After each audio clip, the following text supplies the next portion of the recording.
Bienvenidos a todos y muchas gracias por el apoyo. Recuerden que esta es una transmisión en vivo. Hacemos este podcast, Leishmaniasis, enfermedad poco conocida pero presente en México. Lo realizamos en conmemoración por el Día Mundial de la Leishmaniasis, el cual es el 1 de junio. Nuestro grupo de investigación y docencia, Ecosistemas y la Salud Pública de Patógenos Zoonóticos, en colaboración con el grupo de investigación y docencia, Ecología y Manejo Integrado de Vectores en Amplias Áreas, dirigido por el doctor Marina aquí presente, realizamos este podcast con el objetivo de establecer el diálogo social, responder a dudas y preguntas de la población expuesta y difundir el conocimiento sobre esta enfermedad parasitaria que está presente en varios estados de la República Mexicana, que afecta tanto a humanos como a animales.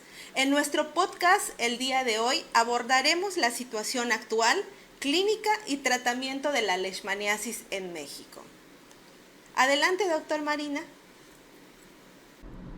El día de hoy nos acompaña la doctora Igor Becker-Hauser, quien es médico cirujano egresada de la Facultad de Medicina de la UNAM. Tiene también maestría y doctorado en Ciencias Biomédicas de la UNAM, con más de 35 años trabajando en leishmaniasis, e incluso estableció su laboratorio de investigación de leishmaniasis en la Facultad de Medicina de la UNAM. Ella es miembro del Sistema Nacional de Investigadores e Investigadores con un nivel 3. Actualmente ella es la jefa del Laboratorio de Inmunoparasitología de la Unidad de Investigación en Medicina Experimental y ella es la responsable del Centro de Medicina Tropical de la Facultad de Medicina de la UNAM. Adelante. Bienvenida, doctora. Iniciamos con la pregunta: ¿qué es la leishmaniasis y cuántas formas clínicas existen? Buenos días a todos y muchas gracias, con mucho gusto. La leishmaniasis es una enfermedad parasitaria transmitida por el piquete de una mosquita, Lutzomia. Y el momento que nos pica es el momento en que junto con la saliva, es inyectado el parásito y la dermis en nuestra piel. Y entonces, una vez inyectado ahí, dependiendo de la especie de leishmania, puede producir diferentes cuadros clínicos que varían desde la forma puramente cutánea, que es la forma más común en México, y el agente causal es Leishmania mexicana. Esa forma clínica puede ser localizada, lo cual quiere decir que en el sitio del piquete de la mosquita se inocula el parásito y ahí mismo se forma inicialmente una pequeña pápula que después se transforma en una úlcera, y esa úlcera es lo que es característico de una leishmaniasis cutánea localizada, que se localiza en el sitio del piquete. Ahora, esa úlcera va creciendo concéntricamente, es redonda y normalmente es de fondo limpio, que quiere decir se ve rojo el fondo de la úlcera, pero cuando tenemos una sobreinfección con bacterias que también colonizan, porque la piel está abierta ahí, entonces es muy fácil que tengamos una doble infección, tanto por el parásito como por la bacteria. Entonces el fondo se ve blanquecino, se ve purulento. Entonces eso es muy característico de una leishmaniasis cutánea localizada, y como ustedes, no sé si lo hayan visto, pero lo que es característico es que los bordes están ligeramente levantados, como un cráter se forma en los bordes levantados y el centro más aplanadito.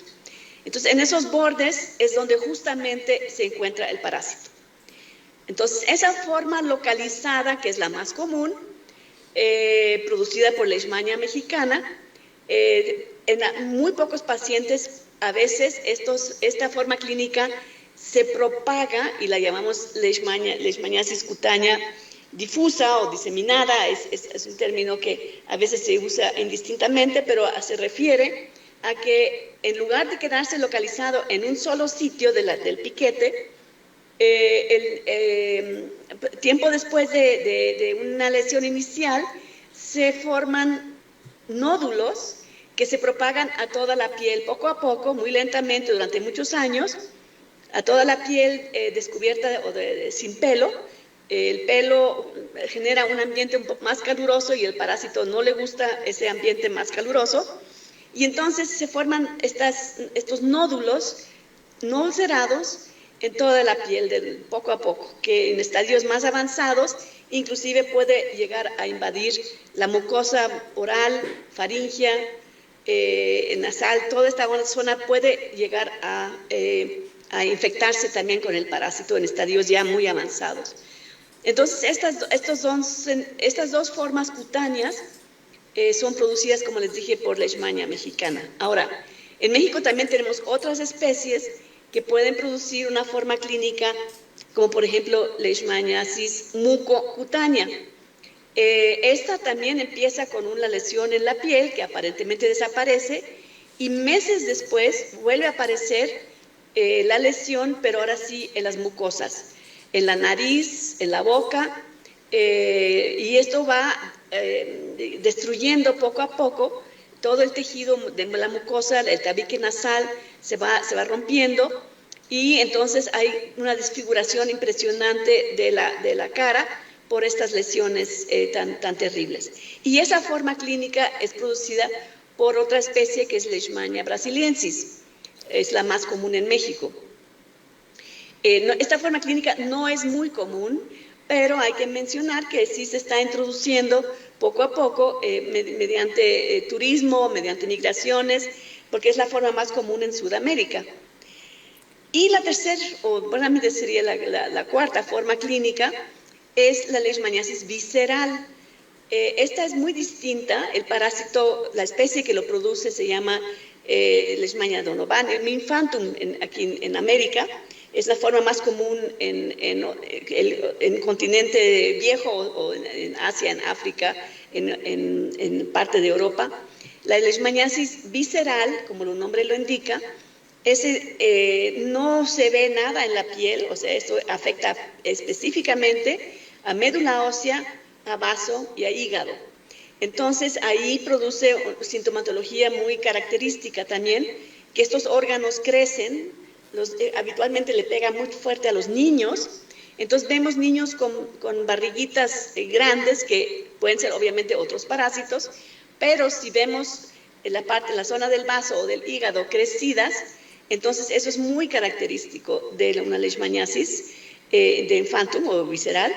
Y además los niños cursan con anemia, con fiebre, con malestar y debilitamiento. Esta forma clínica también la tenemos en perros muy frecuentemente. Y bueno, en México afortunadamente no hay mucho, pero en Sudamérica sí es una forma clínica muy prominente también.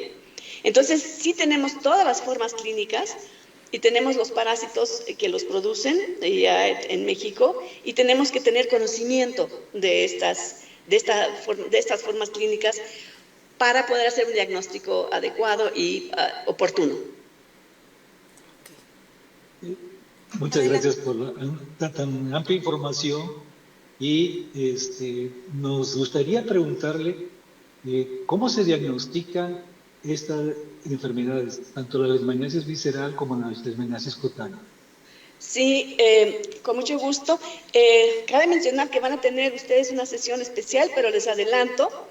El diagnóstico habitualmente, cuando llega el paciente, no llega en etapas muy iniciales, entonces la serología es muy útil para ver exposición previa o inclusive infección actual, si es muy crónica.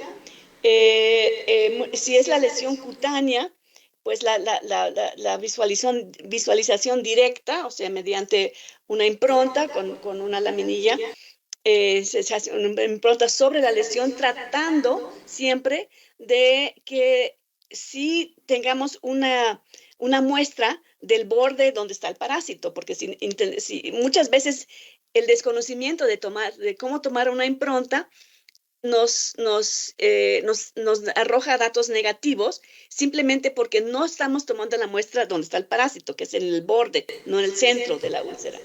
Entonces, la visualización directa es un método es uno de los mejores, un golden standard, un estándar de oro.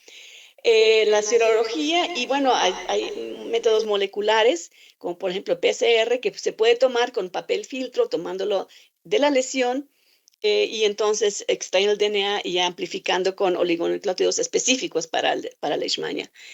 Entonces, realmente, también obviamente se puede intentar cultivar, hacer un aspirado de la lesión, tratar de cultivarlo en medio de cultivos, generalmente crecen muy bien.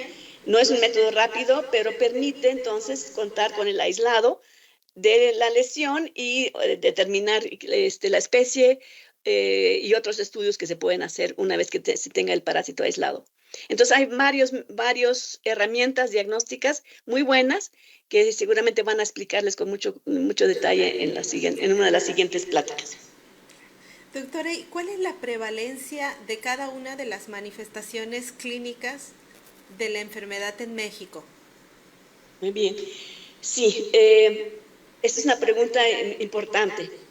La leishmaniasis, bueno, para empezar, hay a nivel mundial. Ahorita me enfoco en México, con excepción de Australia, pero realmente es una enfermedad que está muy eh, dispersa, o sea, existente en todo el mundo.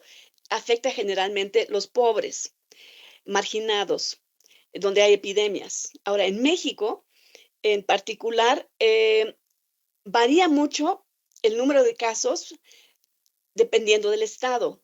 Normalmente, bueno, antes de la pandemia, sería normalmente, antes de la pandemia teníamos un problema severo en Tabasco, donde también tenemos muchos de los pacientes con leishmaniasis cutánea difusa, en Oaxaca, en Chiapas, Quintana Roo, perdón, pero y siempre teníamos alrededor de entre 400 y 800 nuevos casos al año. En ese rango fluctuaba el número de casos en México. En algunos estados más, en otros menos. Pero a partir del 2023, hubo un cambio radical importante, en donde hubo un incremento como de 400, 800 casos a 1,200, sobre todo en Quintana Roo. En Yucatán, donde antes no había habido casos, empezó a haber casos, donde el 7% ya de todos los diagnosticados a nivel nacional ya eran de Yucatán. De Quintana Roo ya eran el 30 y tantos por ciento, o sea, aumentó mucho el número de casos en esa región, y eso estaba asociado a la construcción del Tren Maya y el tren en Oaxaca y toda esta zona, donde las personas entraban a las regiones selváticas donde ocurre normalmente la transmisión de la leishmaniasis. Sabemos que la mosquita pues vive en zonas húmedas, sombreadas, zonas digamos, selváticas. Es un sitio muy apropiado para la sobrevida de la mosquita, de las larvas. Y entonces el ciclo normalmente es zoonótico, silvestre. Pero si nosotros entramos a esa zona, nosotros mismos nos transformamos en víctimas del piquete, de la mosquita, nos podemos transformar en hospederos, simplemente por entrar en una zona donde hay transmisión activa. Y eso es lo que pasó y está pasando con construcción del Tren Maya, si nosotros, o construcciones en general, porque obviamente el Tren Maya conlleva a que la población se sedimente en ciertos sitios, ya donde antes no había poblados, están poblando y viven muy cerca de regiones selváticas, y esto los expone a los piquetes, y por eso también a la infección, sobre todo porque tenemos que tomar en cuenta que todos los mamíferos pueden ser infectados con leishmania. Estoy hablando tan silvestres como de compañía, perros, gatos, animales de granja. Todos los mamíferos que tenemos en nuestro alrededor pueden estar infectados, y la mosquita, al infectar uno de estos animalitos, nos puede transmitir a nosotros el parásito, ¿sí? Entonces, esa es parte de la razón por la cual encontramos el incremento de número de pacientes o de casos en el sureste, particularmente en los estados que les mencioné, que es justamente la región donde también se empezó digamos, a incursionar por la construcción de estos nuevos sitios. Entonces, lo normal es como de 400 a 800 casos. Ahorita tenemos un aumento por lo mismo de estas construcciones. ¿Qué tratamientos hay disponibles en México para esta enfermedad? Medicamentos. Sí, el medicamento, digamos, de elección en México y a nivel mundial, ya lo ha sido desde hace 50 años o más, son antimoniales pentavalentes, que es el glucantime. El glucantime, pues es un medicamento específico para la leishmania. Todos los demás que se usan no han sido desarrollados específicamente para la leishmania, y te voy a hablar de algunos, sino para hongos y otros padecimientos. Pero el glucantime es el medicamento de elección. Ahora, hay que tomar en cuenta una cosa muy importante. Como les mencionaba yo, las lesiones, las úlceras, muchas veces o habitualmente realmente están sobreinfectadas con bacterias, sobre todo si las personas son trabajadores de campo, que están sudando, que están expuestos a todo tipo de infecciones que pueden alojarse en su piel, bacterianas o de hongos. Entonces, una cosa muy importante es que hay que eliminar primero las infecciones bacterianas, si se puede. A veces no se puede, y entonces uno tiene que dar simultáneamente el antibiótico para las bacterias y el glucantime para el parásito, pero de preferencia primero eliminar las bacterias y entonces se puede empezar a tratar el parásito. Hay que hacer una aclaración muy importante. Aquí la limpieza de la úlcera es crucial. Muchas veces, si nosotros mantenemos una muy buena limpieza de la lesión, llega a curarse sola si es chiquita. Entonces, limpiar primero con agua y jabón perfectamente bien todos los días. Después, tratar de eliminarlo con un antibiótico, todas las evidencias de infección bacteriana. Y una vez que esto ocurra, ya podemos pensar en eliminar el parásito. Ahora, sabemos que el parásito se localiza primordialmente en la úlcera cuando hablamos de leishmaniasis cutánea localizada, o sea, en el borde del cráter.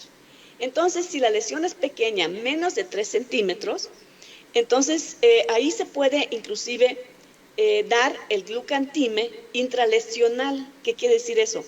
Que inyectamos de 1 a 5 mililitros, 5 ya es mucho, pero poquito, entre 1 y 3 sería recomendable, en todo el perímetro del cráter, en todo, que quede infiltrado. Hay que a veces dar más de un piquete, se inyecta en todo el perímetro.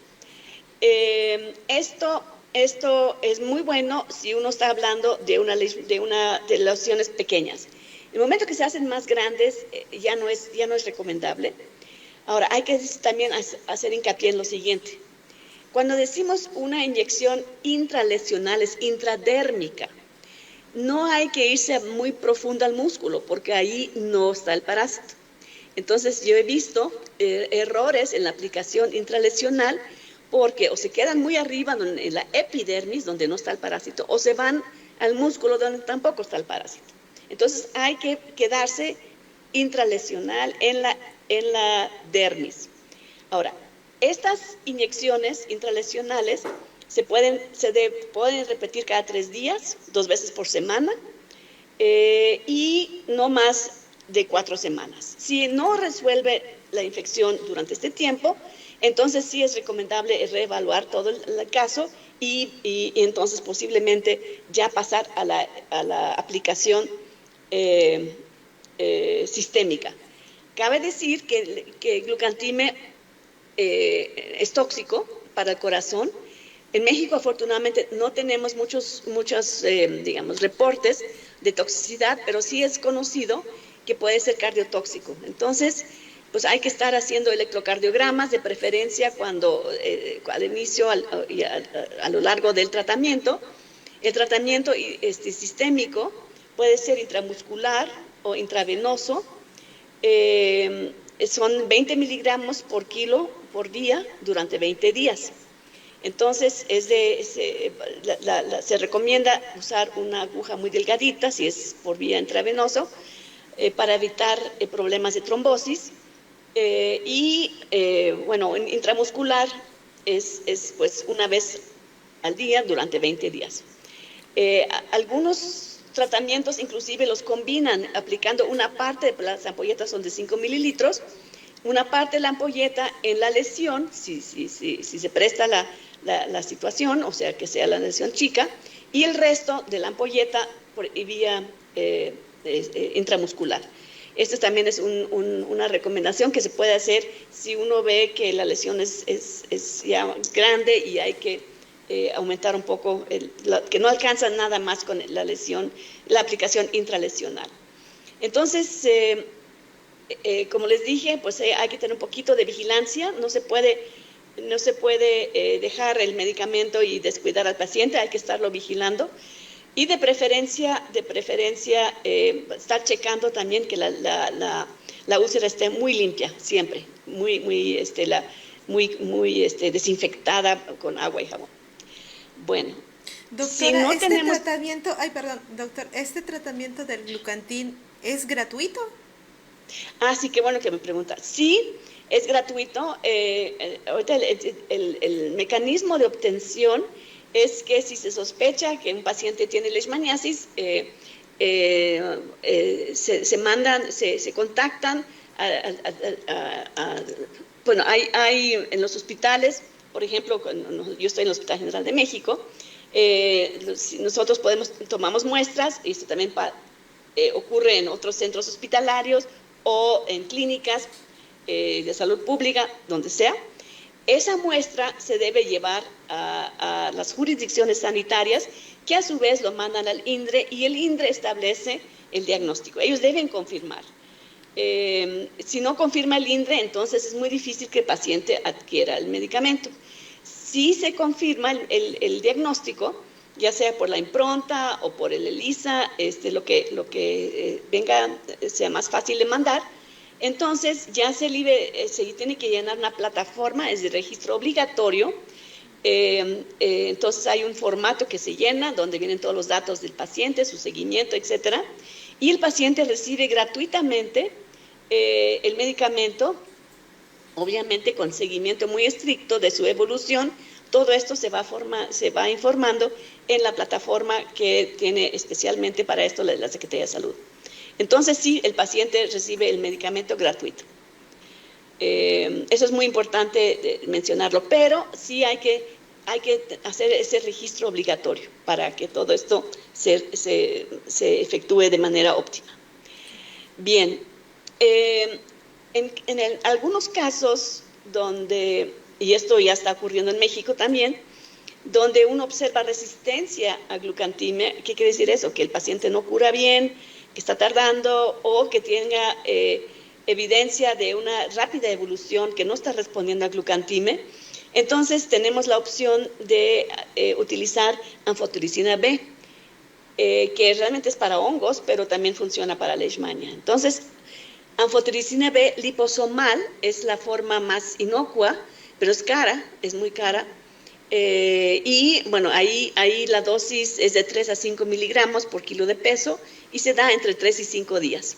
Es una forma muy buena de tratamiento también, porque resulta que los liposomas que encapsulan al medicamento son incorporados a las células fagocíticas, donde también está el parásito.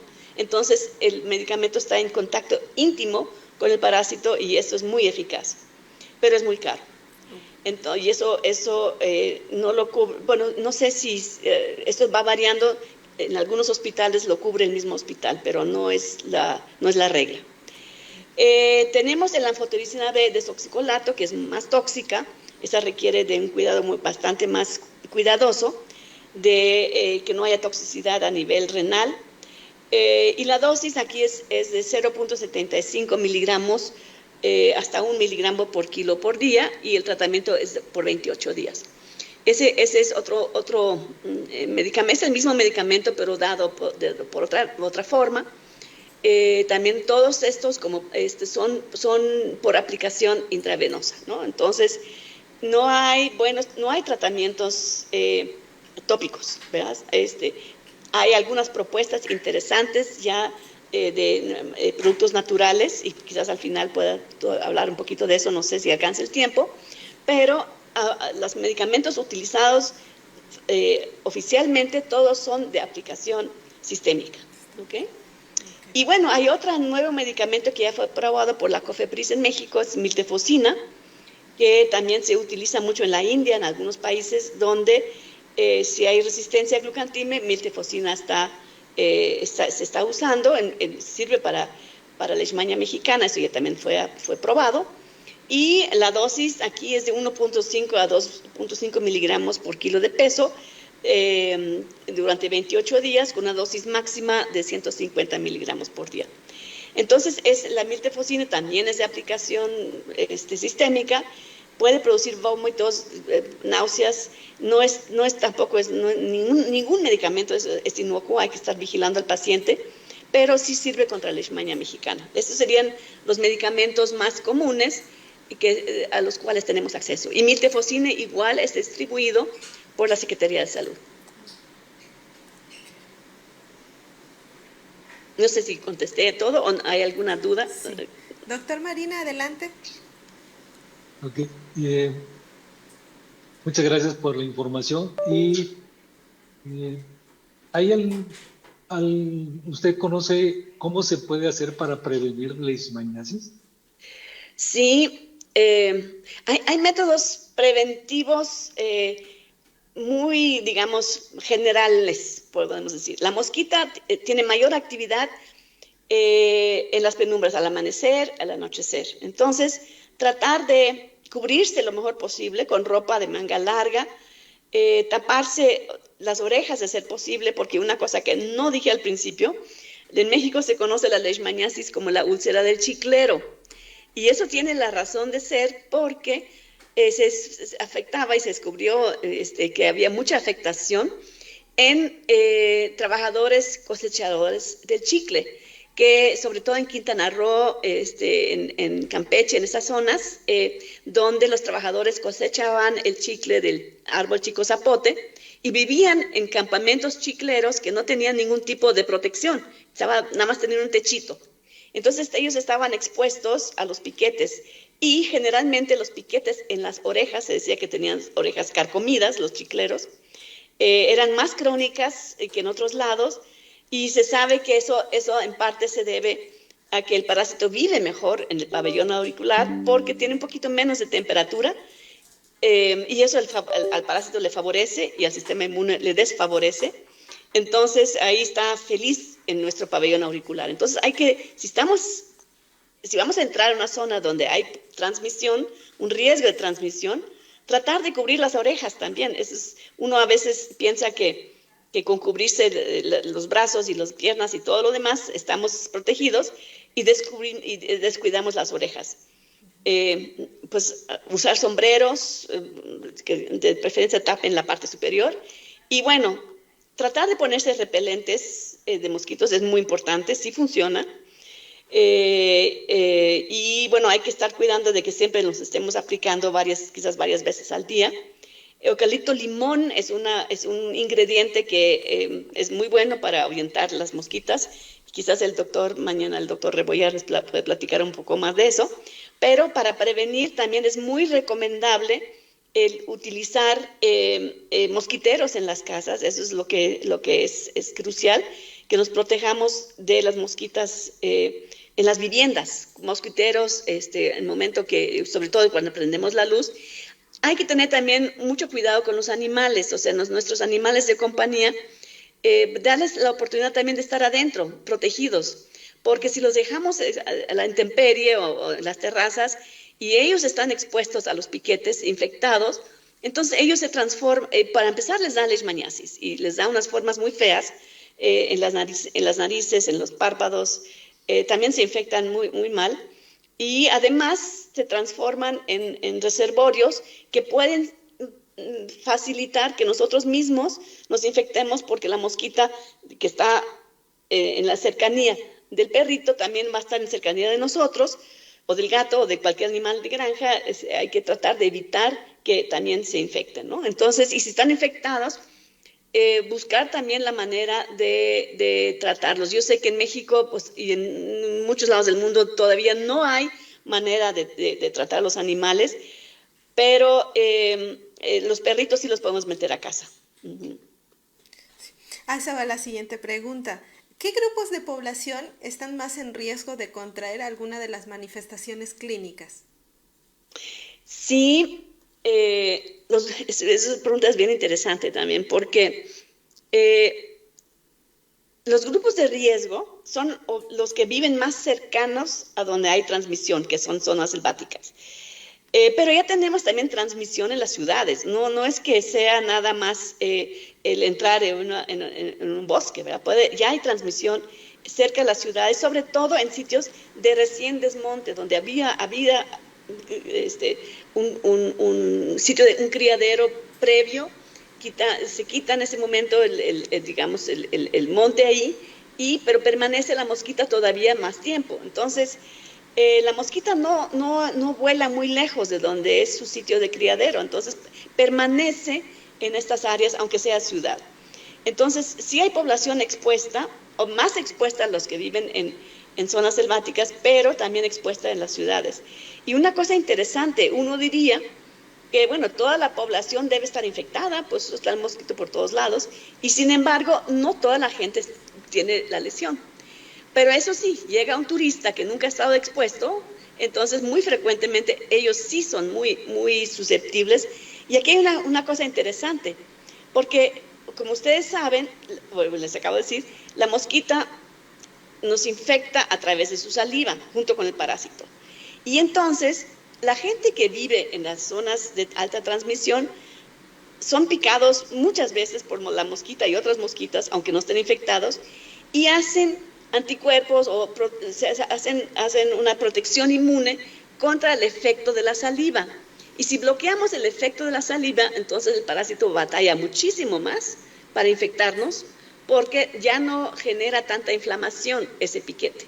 En cambio, la inflamación le ayuda a células que llegan inmunes, que fagocitan o se comen al parásito, y el parásito está feliz dentro de la célula inmune porque apaga todo el mecanismo que tiene la célula para defenderse. Entonces, el parásito le interesa entrar a la célula. Y todo esto se facilita por la inflamación que genera el piquete. Ahora, si nosotros vivimos allá y estamos constantemente expuestos al piquete, pues cada vez hay como menos inflamación. En cambio, la gente que llega de fuera, pues ahí sí se genera una inflamación mucho más intensa. Entonces, sí hay que proteger, hay que dar mucha propaganda de anuncios de que la gente se tiene que cuidar contra la leishmaniasis si va a hacer ecoturismo, porque nos han llegado pacientes que van a bucear los cenotes y todos aparentemente protegidos. Sin embargo,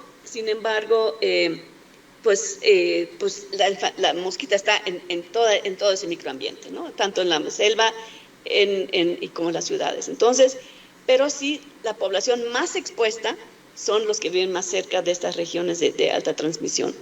Y además, quizás una complicación también es que los pacientes que tardan mucho en llegar a buscar apoyo médico, pues igual se tarda más en curar, la lesión se hace más grande, necesita más medicamento, y habitualmente son las personas que viven muy alejadas de algún centro de salud donde pueden recibir diagnóstico y tratamiento, llegan muy tarde, llegan con lesiones ya muy avanzadas, y ahí se dificulta un poco más, y sobre todo porque al inicio la lesión no duele, y uno piensa, bueno, se puede quitar, se va a cerrar solita, o con un antibiótico, y nada de eso funciona. O sea, hay que dar un medicamento específico para la leishmania si la lesión ya es grande. Solo los que son muy chiquitas las lesiones y muy limpias, ahí sí se ha visto que pueden, a pesar de ser leishmania mexicana, curar solitas. Digo a pesar porque esto se ha visto más en países de Europa y de Medio Oriente, en donde es otros parásitos como Leishmania major, Leishmania trópica, en Israel, en esas regiones, muchas veces sí curan solas, es otro parásito, otra especie, que es más fácil que cure solo. En México, Leishmania mexicana no es tan fácil que cure, a menos de que uno tenga mucho cuidado con la limpieza y que no crezca el tamaño de la úlcera, entonces sí hay buenas chances de curación. Pero nunca hay que descuidar. Si eso no cura rápido, hay que sí buscar atención diagnóstica y de tratamiento. Siguiendo con el caso de transmisión de las leishmaniasis, ¿estas se pueden contagiar de persona a persona, por ejemplo, a través de transmisión sexual, digamos, o alguna otra? Sí, no, afortunadamente, la única forma de que nos podemos infectar es a través del piquete de la mosquita. O sea, no hay transmisión sexual, no hay transmisión a través de mucosas, nada. Tiene que ser el piquete de la mosquita. Ahora, si nosotros trabajamos en un laboratorio y nos picamos con una aguja de un paciente, pues entonces sí es un accidente y nosotros estamos haciendo la función de una mosquita, nos estamos introduciendo el parásito. Pero no hay otra forma de infección más que esa vía. ¿Sí? Ni siquiera la vía de transfusión, así como en Chagas, que los parásitos son primo hermanos, pero Leishmania no aguanta tanto todo el enfriamiento que ocurre con el almacenamiento de la sangre para transfusiones. Leishmania muere. Entonces no hay riesgo de transfusión. Hay algunos reportes en animales que puede haber transmisión materno-fetal transplacentaria. Esto se ha visto en algunos modelos experimentales en ratones, pero esto todavía no está universalmente aceptado. Todavía está en investigación esa parte. Pero lo común es el piquete de una mosquita infectada. No cualquier mosquita tiene que estar obviamente infectada. Claro. Una de las preguntas que nos hacen mucho al salir a campo también es que si las leishmaniasis se pueden contagiar, como mencionó usted, con de perro a persona. Sí. Bueno, depende del perro. El perro infectado, si es picado por una mosquita, esa mosquita, si luego nos pica a nosotros, claro, nos transmite el mismo parásito que está en el perro a nosotros. Ahora, hay que aclarar, ese mismo parásito que infecta al perro es Leishmania mexicana, nos afecta a todos por igual. No es que sea más agresivo o menos agresivo, no, es el mismo parásito y le produce la misma lesión en el perro. Pero sí, ahora, si el perro nos muerde o cualquier cosa, no pasa nada, no se transmite a través de la saliva del perrito, o que nos rasque, o con nada de eso. Tiene que ser la mosquita, es la única manera de que se transmite o garrapatas, tampoco está demostrado nada de esto, ni chinches, ni pulgas, ni nada. Es la mosquita el flebotomo. En base a sus conocimientos, ¿usted considera que la leishmaniasis es una enfermedad grave? Sí. Bien, hay que hacer una distinción. Es grave porque es desatendida, digamos, y entonces a nivel mundial, pues hay 350 millones de personas en riesgo y sobre todo la parte más grave es la leishmaniasis visceral, porque esa sí puede ser mortal para los niños, y se tarda mucho el diagnóstico. Y muchas veces el diagnóstico se tiene que hacer por aspiración de médula ósea, que también es muy invasivo y no se hace con mucha frecuencia. Entonces la leishmaniasis visceral puede pasar desapercibido mucho tiempo y esa es la forma más peligrosa. Ahora, la leishmaniasis cutánea no es peligrosa, no nos va a quitar la vida, no. nos va a deformar la cara, ahora nos va a deformar la lesión, si tenemos en zonas expuestas, si tenemos la forma de leishmaniasis cutánea diseminada, que eventualmente sí afecta mucosas, pero tardan varios años, 10 años, esa forma sí es grave porque el paciente al final tiene problemas de deglución, de respiración y muchas veces muere por consecuencia de sobreinfecciones bacterianas a toda esa zona necrosada, afectada. Entonces el paciente muere, es peor que un cáncer porque tarda muchos años en que esto se transforme en una enfermedad letal. Ahora, lo triste es que estos pacientes con leishmaniasis cutánea difusa generalmente ya son resistentes a muchos de los medicamentos, a glucantines, casi todos, los que hemos, afortunadamente no hay muchos, pero los que hemos estado en parte conociendo, son resistentes a glucantime. Entonces, ahí se les da otro tipo de tratamientos, mejoran temporalmente y vuelven a recaer.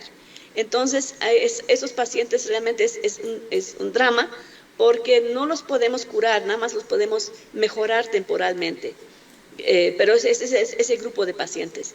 Entonces, la pregunta es si es una enfermedad grave. Para algunos segmentos de la población es grave. Para la población mundial es grave porque hay mucha leishmaniasis a nivel mundial. El individuo que se infecta con la forma cutánea no es grave, es lenta, avanza muy lentamente y tenemos amplio tiempo para tratarlo. Que no es una cosa angustiante, pero sí hay que tratarla. Sí. Claro, es muy importante mencionar entonces que, por ejemplo, en el caso de la manifestación cutánea, se puede curar mientras se trata a tiempo, mientras tiene un diagnóstico oportuno para dar el tratamiento. Sí, aunque hay que tomar en cuenta una cosa. Nosotros podemos decir, sí se puede curar porque ya no la vemos, la piel se cierra, reepitelializa todo y cuando mucho nos queda una manchita oscura en el sitio donde hubo la infección, pero la piel cierra. Lo que tenemos que saber es que en el fondo la leishmania va a ser una infección persistente. El parásito logra permanecer vivo en algunas células fibroblastos de la piel, por ejemplo, ya sea se ha propuesto, muchas veces no sabemos dónde queda, pero al eliminar la sobrecarga del parásito, le damos oportunidad con medicamentos, ¿ve? Entonces la piel se cierra y el sistema inmune se encarga de mantener lo poquito que quedó del parásito persistente a raya, no permite que se replica, el sistema inmune lo mantiene, digamos, controlado. Pero si ese paciente tiene una inmunosupresión, por ejemplo, le tenga que hacer un trasplante porque entonces tienen que bajar toda la respuesta inmunológica, entonces ese paciente puede recaer con leishmaniasis, que aparentemente estaba curada y que ya no estaba expuesto a nuevos piquetes, pero el parásito latente en su cuerpo puede volver a surgir como una enfermedad oportunista también en pacientes con SIDA, con VIH, que también pueden tener múltiples enfermedades oportunistas que normalmente el sistema inmune no permite que se manifiesten, pero cuando disminuimos las defensas, entonces surgen. Y lo mismo pasa con esa leishmania latente que alguna vez se introdujo en nuestro cuerpo y nos va a acompañar toda la vida. En cualquier momento puede resurgir si nosotros disminuimos la respuesta inmune. Eso sí es un hecho. Claro, baja el sistema inmunológico y se puede reactivar. Se puede reactivar. Sí. Entonces, ¿tendría algunas recomendaciones para poder mejorar el acceso al diagnóstico más preciso y el tratamiento para la población de algunas personas infectadas? Sí, yo creo que es muy importante. Tratar de llegar con un dermatólogo si uno sospecha. Ahora, yo sé que para muchos esto suena como que no lo van a poder hacer. Pues, obviamente van a llegar a su centro de salud. Es muy importante aclararle al médico que lo estaba viendo en ese momento que estuvo una zona en una región selvática para darle una pista de que puede ser una infección no de hongos, no de bacterias, sino que a lo mejor de un parásito. Muchos médicos no sospechan de leishmaniasis, entonces el paciente hace bien en avisar al médico dónde estuvo anteriormente a la infección. Ahora, muchas veces el médico general le va a decir, no, es una úlcera, tiene usted, tómese antibióticos o una pomadita y vámonos. Si el paciente ve que esto no mejora, el siguiente paso sería ya buscar a un dermatólogo. Los dermatólogos por lo general sí conocen a la leishmaniasis, o por lo menos igual el paciente tiene que hacer mención de que estuvo en una zona de riesgo y en última instancia pues tratar de ir pues a un centro hospitalario. En cualquier lado va a haber personal médico que puede saber de leishmaniasis o no. Entonces, aquí nosotros, justamente lo que están haciendo ustedes, es dar mucha difusión de que la enfermedad existe, que hay que conocerla, hay que saber cómo tratarla, porque entonces la población y los médicos, porque es una enfermedad del rezago, justamente nadie la estudia, nadie le interesa. ¿Por qué? Porque le afecta a los pobres, la industria pues no va a generar muchos recursos para producir un medicamento nuevo si pues nadie lo va a poder comprar. Entonces, es nuestra labor difundir esto para mejorar toda esta información. Ahora, en el momento que llega a un canal apropiado donde la gente conoce la leishmaniasis, entonces ahí sí las cosas ya caminan mucho más fácil, porque entonces ya se toma la muestra, llega al INDRE, el medicamento llega al centro hospitalario donde se va a atender, o a la jurisdicción, o a donde esté el paciente. Todo eso camina muy bien y hay medicamento. Hubo una escasez, una temporada, pero ahorita ya hay medicamento, pero sí es importante que el paciente no trate de buscarlo en una farmacia, no la va a encontrar. Tiene que ir a un centro de salud, a una clínica, en donde entonces ahí sí se le puede dar la recomendación de cómo actuar, de llegar para que la información y su muestra le llegue a la jurisdicción.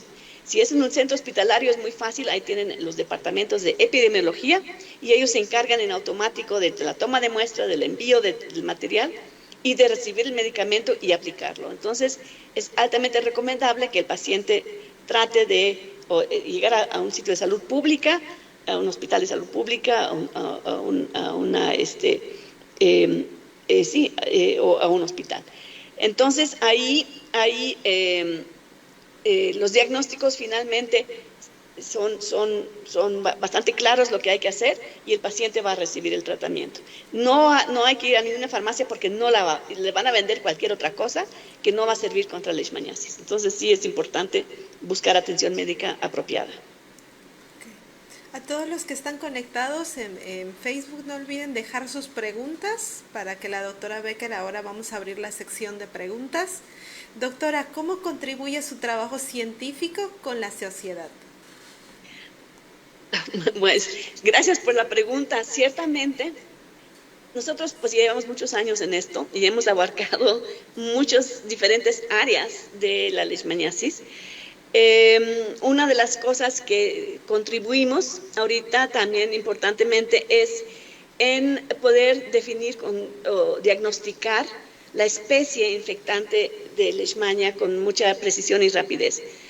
¿Por qué digo esto? Nosotros estamos acostumbrados a las lesiones y la velocidad de infección de leishmania mexicana.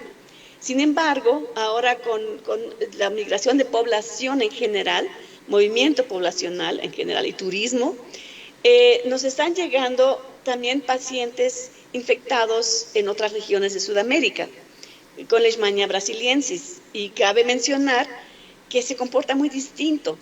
Si nosotros tomamos una impronta buscando el parásito de la lesión con una Leishmania mexicana, la encontramos con relativa facilidad. Sin embargo, cuando buscamos la misma impronta y el paciente está infectado con Leishmania brasiliensis, no lo vamos a encontrar fácilmente, es muy difícil. A veces pues hemos batallado con repetidas intentos y no sale positivo.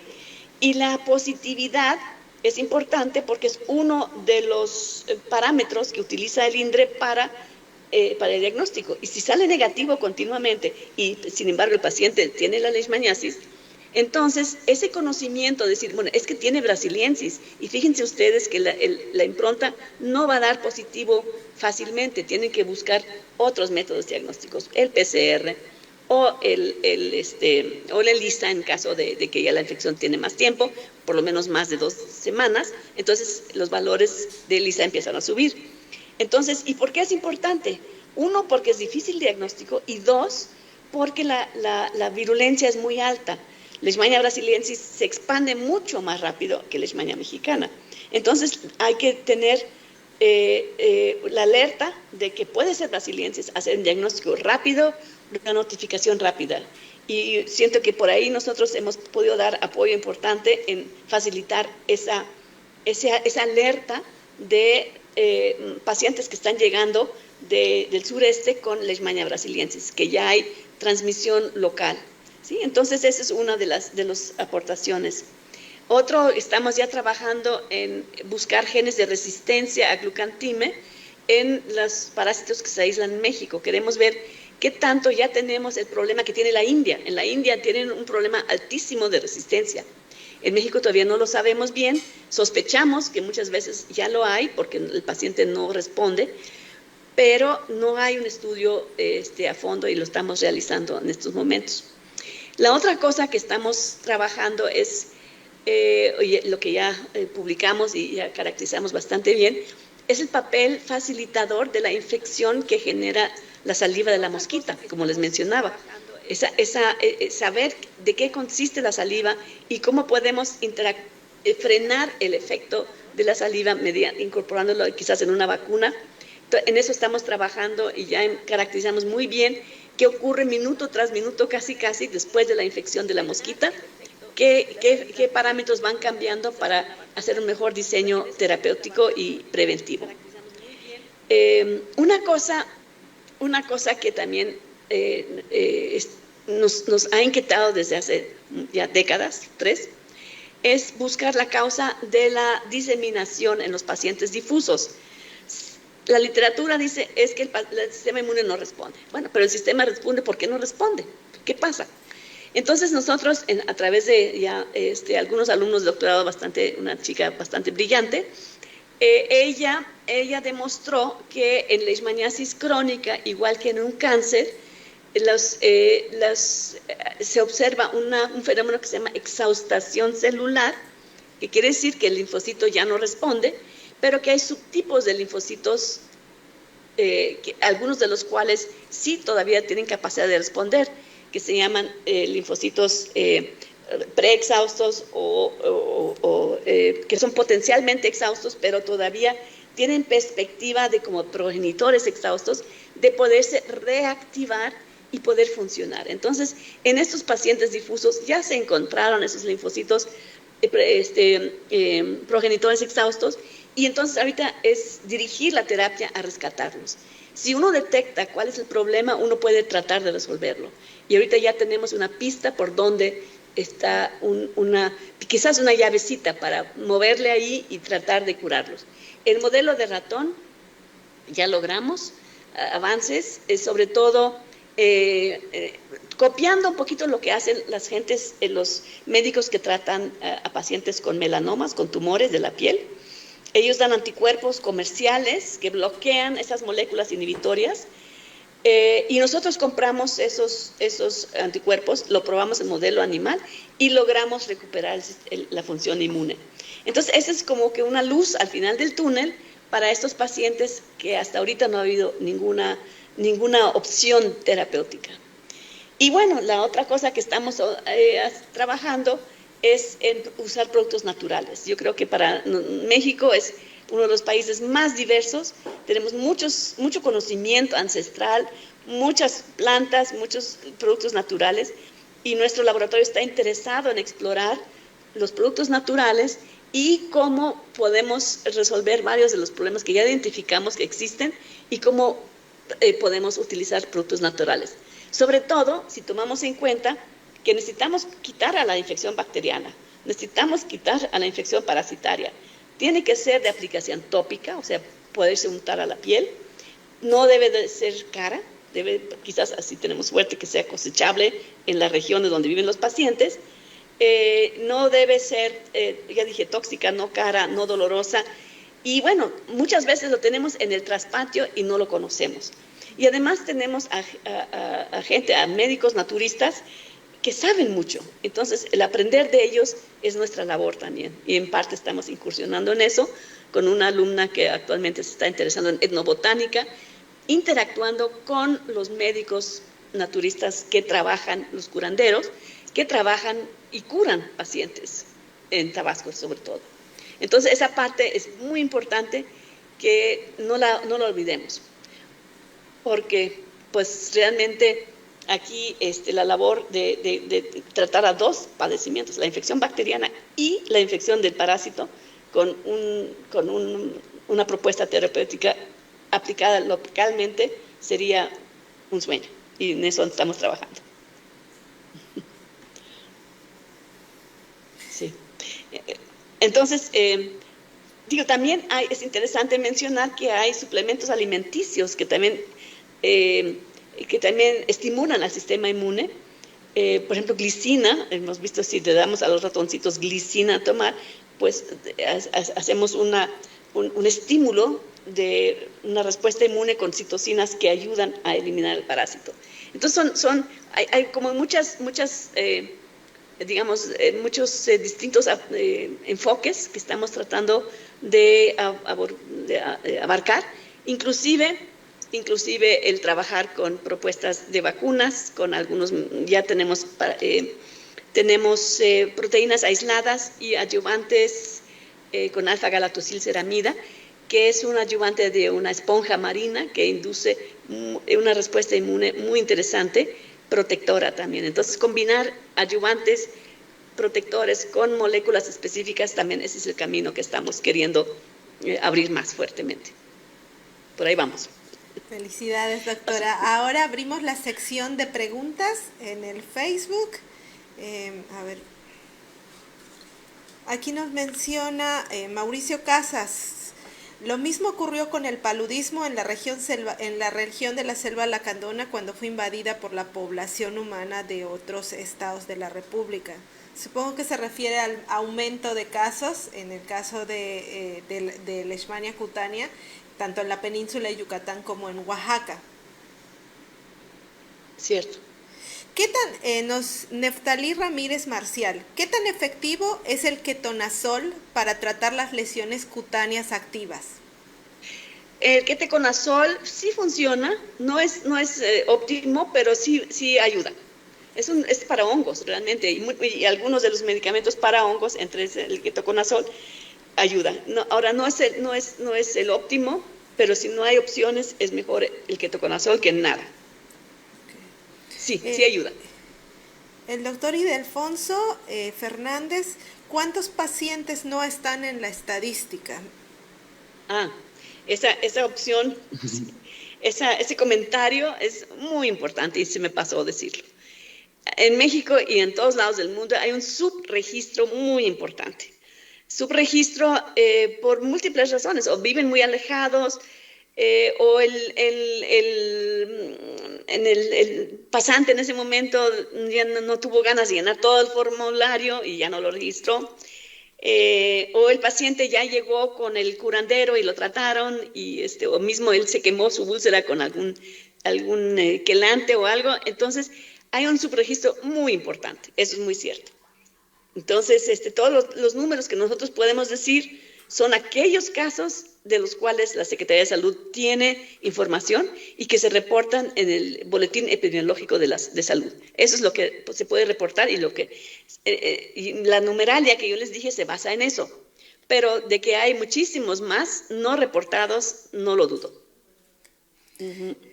¿Se conocen arbovirus transmitidos por Lutzomia en México? No tengo yo conocimiento a fondo de eso. Yo sé que arbovirus sí se transmiten por Lutzomia, cierto, pero que haya un estudio hecho en México para caracterizarlos, No lo hay todavía, ¿no? Eso no todavía. Yo sé que está siendo abordado. Algunos investigadores ya quieren voltear a ver el microbioma y nosotros somos unos de ellos. De las mosquitas para detectar también los virus. Ahí todavía no. Hemos detectado bacterias en las lusomias, Wolbachia, Bartonella, pero virus todavía no empezamos a buscar virus. Claro, los flevovirus. Los flevovirus.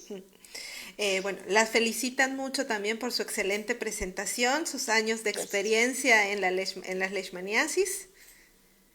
Muchas gracias. Karina Beatriz, ¿a qué se debe la dificultad para detectar los amastigotes de Leishmania brasiliensis en las improntas? Sí, sí, Karina, es buena pregunta y nos rompimos la cabeza mucho tiempo y entonces estudiamos la literatura muy a fondo sobre qué es lo que está pasando y resulta que en estos pacientes la respuesta inmune es más prominente dada por linfocitos CD8, que son los citotóxicos. Entonces, estos pacientes tienen linfocitos CD8 y matan al parásito y obviamente, matan a la célula del parásito intracelular. Entonces, la actividad de linfocitos CD8 citotóxicos, que es más elevada en esos pacientes que con otra infección, por ejemplo, con Leishmania mexicana, puede ser una de las causas, que ya no encontramos los macrófagos infectados en la impronta. Ahora, ¿por qué hay más linfocitos CD8 citotóxicos en esos pacientes que en otros? Eso no lo sabemos. Pero sí, si hacemos una biometría hemática, es notorio que normalmente siempre hay más linfocitos CD4. Y en esos pacientes hay un sobrenúmero, hay más linfocitos CD8. Entonces pensamos que esos linfocitos CD8 elevados son los en parte responsables de matar al parásito.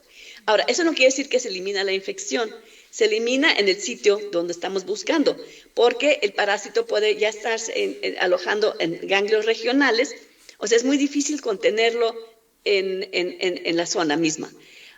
Y entonces, aunque uno diría, bueno, si está el linfocito CD8 y está matando todas las células, pues qué padre, entonces no hay infección.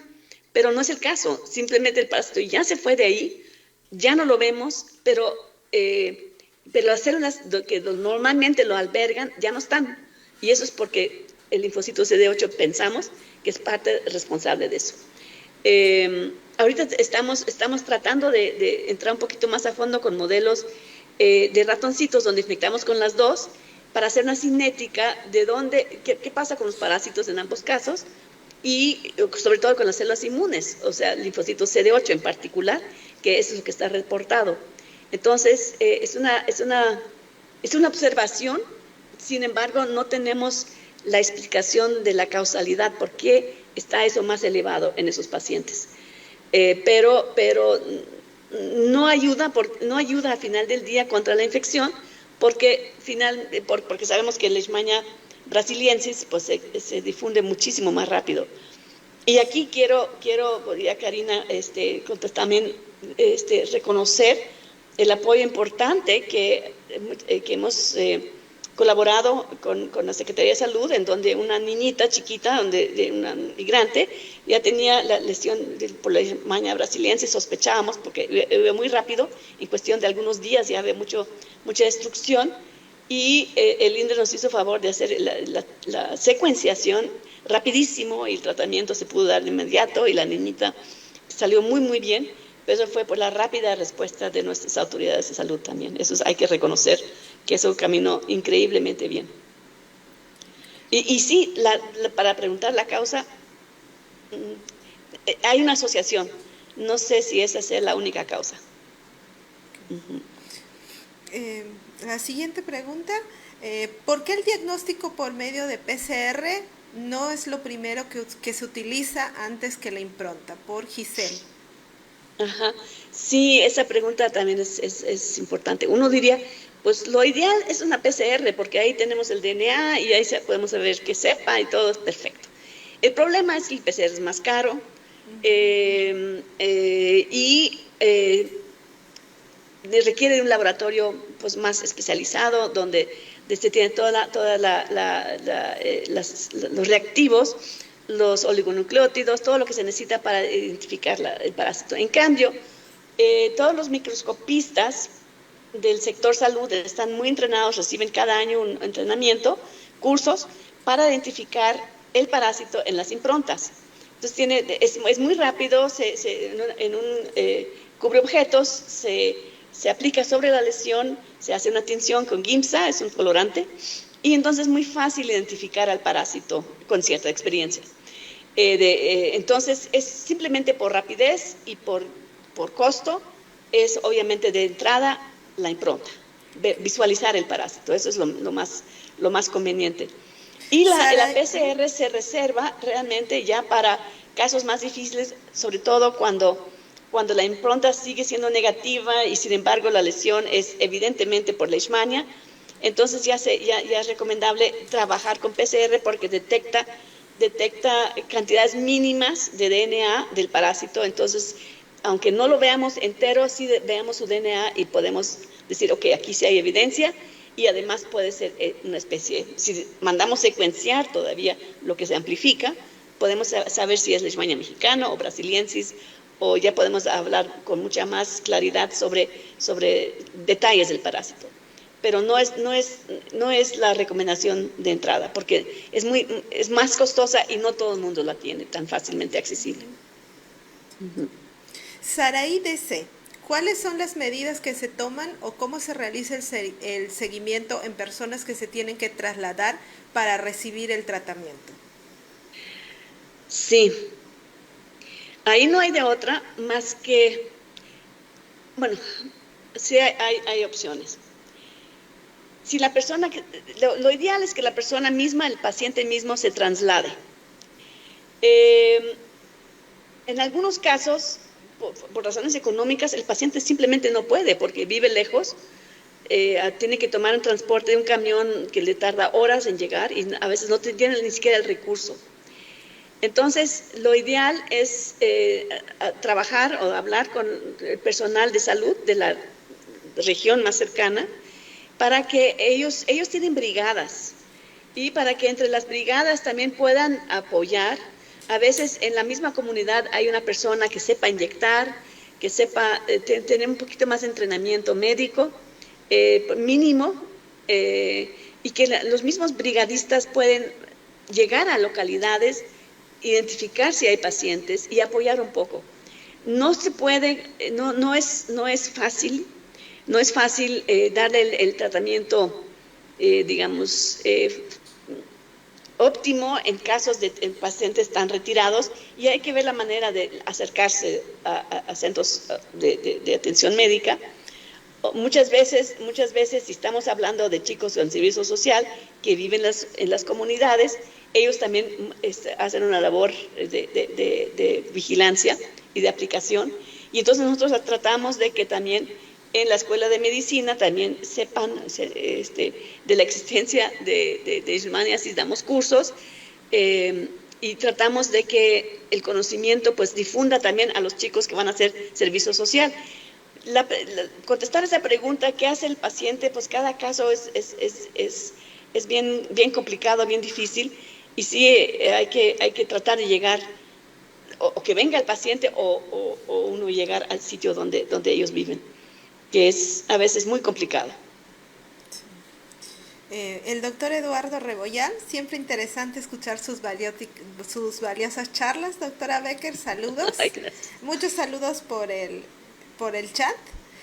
Bueno, creo que ya no hay ninguna pregunta más. Adelante, doctor Marina. Bueno, pues nosotros estamos muy agradecidos con la doctora Becker por su gran participación en nuestro podcast transmitido desde el Centro Regional de Investigación en Salud Pública.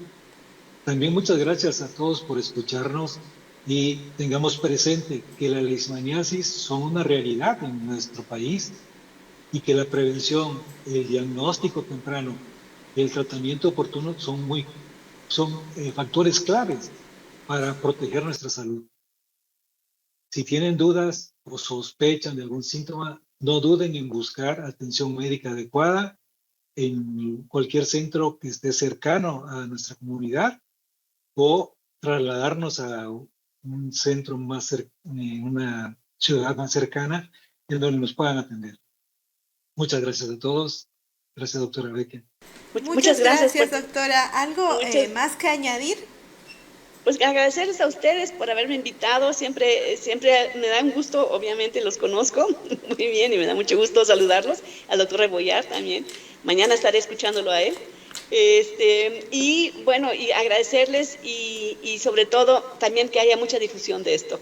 Muchas gracias.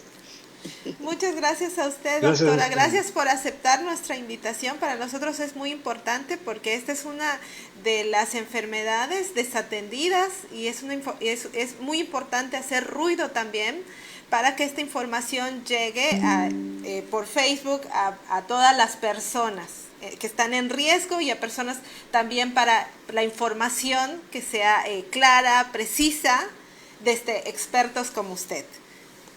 Muchas gracias. Nos vemos el día de mañana.